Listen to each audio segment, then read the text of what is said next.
இறுகும் ஈடியின் பிடி. திமுகவை நெருக்குகிறதா அமலாக்கத்துறை?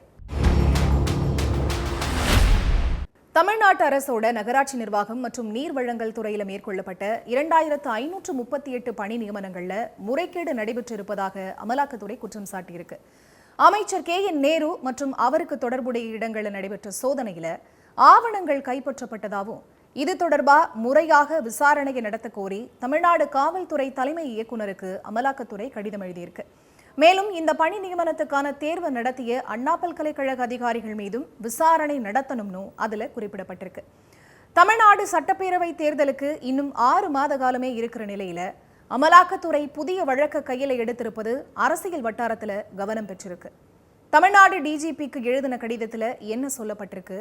திமுகல யாரெல்லாம் அமலாக்கத்துறை வழக்கை எதிர்கொண்டிருக்காங்க? அமலாக்கத்துறை வழக்குக்கு பின்னால தேர்தல் கணக்குகள் இருக்கா? இதையெல்லாம் தான் இன்னைக்கு ஸ்பாட்லைட்ல பார்க்க போறோம். திமுக முதன்மை செயலாளரும் அமைச்சருமான KN நேருவோட சகோதரர் KN ரவிச்சந்திரன் 22 கோடி ரூபாய் வங்கிக் கடன் முறைகேட்டில் ஈடுபட்டதா அவர் மேல CBI வழக்கு பதிவு செஞ்சிருந்துச்சு.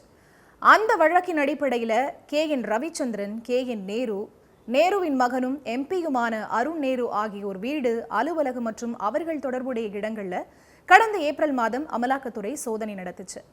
இதுல கைப்பற்றப்பட்ட ஆவணங்கள் அடிப்படையில் தமிழ்நாடு அரசின் நகராட்சி நிர்வாகம் மற்றும் குடிநீர் வழங்கல் துறையில மேற்கொள்ளப்பட்ட 2538 பணி நியமனங்கள்ல முறைகேடு நடைபெற்றிருக்கிறதாக அமலாக்கத்துறை குற்றம் சாட்டியிருக்கு.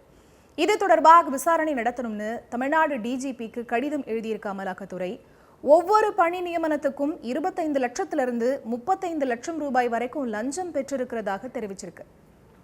அரசியல்வாதிகள் மற்றும் அவருக்கு நெருக்கமானவர்கள் பணம் பெற்றது, பணிக்கான தேர்வுல முறைகேடு செஞ்சிருக்கிறதாவும் தேர்வு நடத்திய அண்ணா பல்கலைக்கழக அதிகாரிகள் மீதும் விசாரணை நடத்தணும்னு சொல்லியிருக்கு.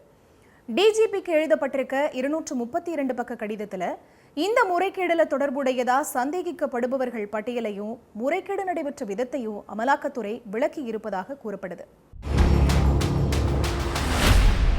திமுக அமைச்சர் KN நேரு மீது புதிய முறைகேடு புகாரை அமலாக்கத்துறை முன்வச்சிருக்கிற நிலையில திமுக இதை எப்படி எதிர்கொள்ள போகுதுங்கிற கேள்வியும் எழுந்திருக்கு. திமுக மீதான கவனத்தை 2023ஆம் ஆண்டு திருப்பின அமலாக்கத்துறை ஜூன் மாதம் அதிமுக ஆட்சியில போடப்பட்ட வழக்கின் அடிப்படையில் செந்தில் பாலாஜிக்கு தொடர்புடைய இடங்கள்ல சோதனை நடத்தி அவரை கைதும் செஞ்சது. அடுத்ததா 2007 முதல் 2011 வரையிலாக அமைச்சராக இருந்தப்ப பண மோசடி செஞ்சதா தொடரப்பட்ட வழக்குல பொன்முடிகிட்ட விசாரணை நடத்தியிருக்கு அமலாக்கத்துறை. ஆகஸ்ட் மாதம் லஞ்ச ஒழிப்புத்துறை பதிந்த வழக்கின் அடிப்படையில் அமைச்சர் பெரியசாமி தொடர்புடைய இடங்கள்ல அமலாக்கத்துறை சோதனை நடைபெற்றுச்சு. 2019 தேர்தலின் போது பணம் கைப்பற்றப்பட்ட வழக்கு தொடர்பா அமைச்சர் துரைமுருகன், அவரோட மகன் கதிரானந்த் தொடர்புடைய இடங்கள்ல சோதனை நடந்துச்சு. இதே போல சொத்து குவிப்பு வழக்குல அமைச்சர் அனிதா ராதாகிருஷ்ணனுக்கு சொந்தமான 1,30 லட்சம் ரூபாய் மதிப்பிலான சொத்துக்களையும் பினாமி சட்டத்தின் கீழ் ராசாவுக்கு சொந்தமான 55 கோடி மதிப்பிலான சொத்துக்களையும் அமலாக்கத்துறை முடக்கியிருக்கு.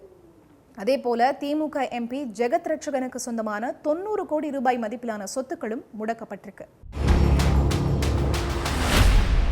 தன்னிச்சையான அமைப்புன்னு சொல்லப்படுற அமலாக்கத்துறையோட நம்பகத்தன்மையை எதிர்க்கட்சிகள் கேள்விக்குள்ளாகிறாங்க. பாஜகவோட கைப்பாவையா அமலாக்கத்துறை செயல்படுது, எதிர்க்கட்சியை சேர்ந்தவங்களை அச்சுறுத்தவே அமலாக்கத்துறையை பாஜக பயன்படுத்துது அப்படிங்கிற குற்றச்சாட்டுகளையும் காங்கிரஸ், திமுக உள்ளிட்ட எதிர்க்கட்சிகள் தொடர்ந்து சொல்லிட்டு வராங்க. அதற்கு ஏற்றவாறே தான் அமலாக்கத்துறையோட செயல்பாடுகளும் அமைஞ்சிட்டு வருது. பல வழக்குகள்ல அமலாக்கத்துறையோட செயல்பாடுகளை உச்சநீதிமன்றமே கடுமையா சாடியும் இருக்கு. எதிர்க்கட்சியில இருக்கும்போது ரெய்டு விட்டு அச்சுறுத்துறது, அதுவே பாஜகவில் அதே தலைவர் சேர்ந்த பிறகு அமலாக்கத்துறை அந்த வழக்குகளை கைவிடுறதும் அந்த அமைப்போட நம்பகத்தன்மையை பெரிய அளவுல கேள்விக்குள்ளாக்குது.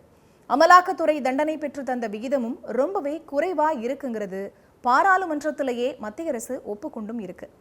அமலாக்கத்துறை தங்களை தன்னிச்சையான அமைப்புன்னு சொல்லிக்கிட்டாலும் அந்த அமைப்போட செயல்பாடுகள் மேல மக்களுக்கு இருந்த நம்பிக்கை குறைந்துகிட்டு தான் வருது. எந்தவித பாரபட்சமும் இல்லாம பண மோசடியில ஈடுபடுபவர்கள் மேல அந்த அமைப்பு கடும் நடவடிக்கை எடுக்கணும் அப்படிங்கிறதே எல்லாரோட விருப்பம்.